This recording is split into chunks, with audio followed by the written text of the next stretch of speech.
even when I talk about the attack on the voting system, the reason they're attacking the voting system is they fundamentally don't believe that every Indian is equal.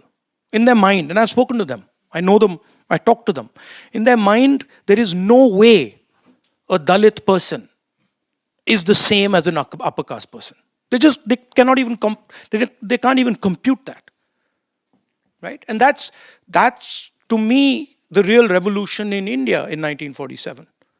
That we said that actually every language, every religion, every idea in India is equal.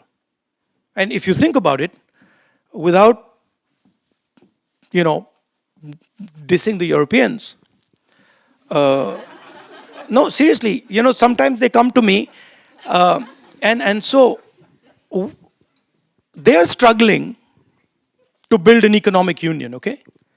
We built an economic union and a political union in 1947.